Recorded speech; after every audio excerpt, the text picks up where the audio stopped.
Gloire à Dieu, alléluia, gloire à Dieu. Je bénis le Seigneur pour le souffle de vie qu'il ne cesse de nous accorder en ce jour. Nous sommes là, bien portants, même si un peu secoués par la grippe, mais le Seigneur est là et nous savons qu'il nous donnera la bonne santé. Et je prie aussi pour tous ceux-là qui, comme moi, sont un peu alités, que le Seigneur puisse vous restaurer, que vous puissiez retrouver votre bonne santé afin de pouvoir vaquer à vos occupations. Soyez bénis partout, là où vous me suivez, que la grâce de notre Seigneur Jésus-Christ vous localise en son nom. Bienvenue à une minute de prière de ce vendredi 2 février 2024. Aujourd'hui, le Seigneur a mis en mon cœur le désir de partager avec vous ce passage de 1 Pierre chapitre 2, le verset 12. Je lis au nom de notre Seigneur Jésus-Christ. « Ayez au milieu des païens une bonne conduite, afin que là même, où ils vous calomnient, comme si vous étiez des malfaiteurs, ils remarquent vos bonnes œuvres et glorifient Dieu au jour où il les visitera. » Mon frère, ma sœur, je viens aujourd'hui, en ce matin, te parler. Je viens parler à ton âme, je viens parler de cette parole de Dieu qui est vivante, cette parole de Dieu qui nous touche au plus profond, cette parole de Dieu qui va localiser dans nos cœurs, dans nos vies, des choses qui sont cachées. La Bible nous exhorte d'avoir au milieu des païens une bonne conduite irréprochable. C'est vrai, nous pouvons tomber, il peut arriver que tu tombes, tu es serviteur de Dieu, tu es un enfant de Dieu, il peut arriver que tu tombes. Mais que tomber ne devienne pas notre seconde nature. Pour dire que lui, ce n'est pas qu'il tombe, mais il vit comme ça. Tomber, c'est sa nature. Alors là, c'est vivre dans le péché. Mais ce que je déplore aujourd'hui, et le Seigneur en parle par moi, parce que lui aussi, il déteste cela, c'est que le péché puisse vivre parmi les enfants de Dieu. Comment peut-on rencontrer, trouver des serviteurs de Dieu qui vivent dans le péché, qui tombent comme ils veulent, et puis ils s'en foutent éperdument?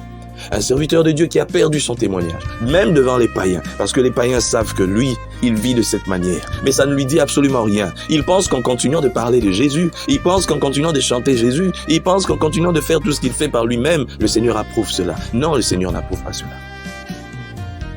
Même les païens te reprochent. Les païens, en te voyant, disent « Oh, celui-là, non, laisse tomber ».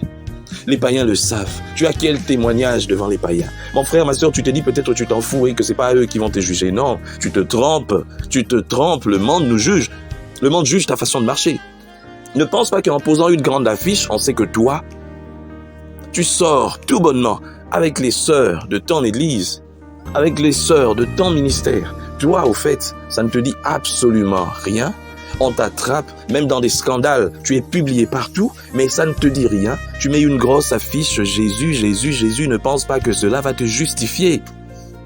Ce n'est pas en mettant les grosses affiches, en faisant le stade, en faisant le palais du peuple, en faisant je ne sais pas quoi, Bercy, que tu seras justifié. Tu peux faire toutes ces choses, mais si dans ton cœur tu n'as pas encore changé et que tu continues à vivre dans le péché, Dieu ne t'approuve pas. Tu peux crier son nom. Jésus n'a pas besoin de publicité.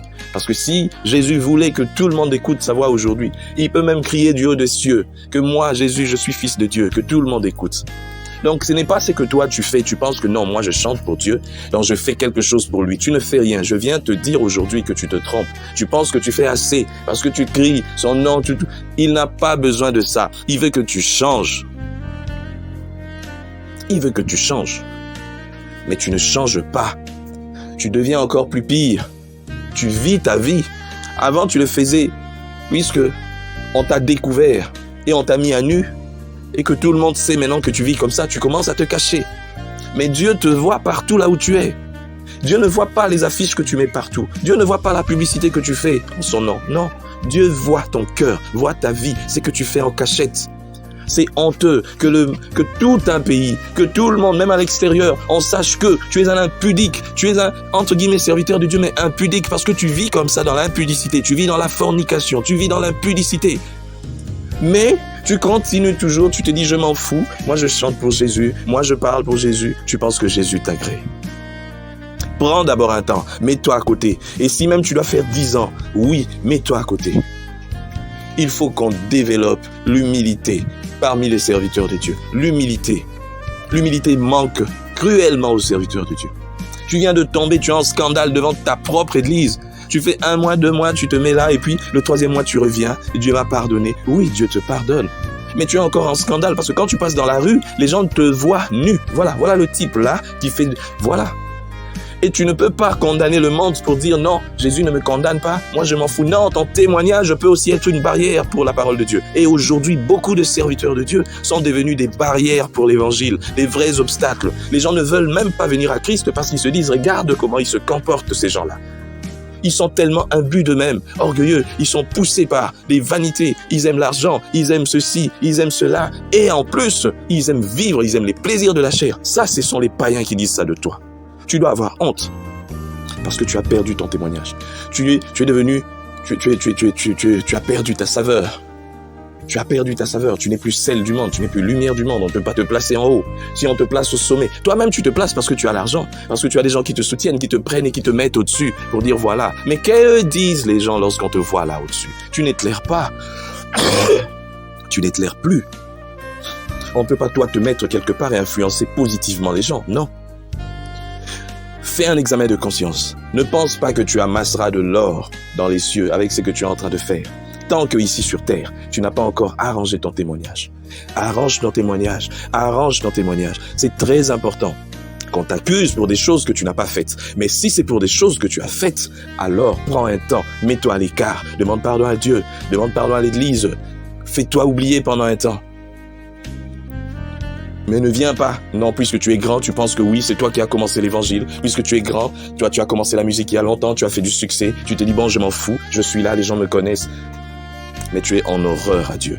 Parce que lorsque les gens te voient, tu empêches les gens même de venir à Christ. Je ne sais pas si tu as le courage aujourd'hui d'ouvrir ta bouche pour appeler les gens à Christ. Pour leur dire quoi? De devenir un pudique comme toi.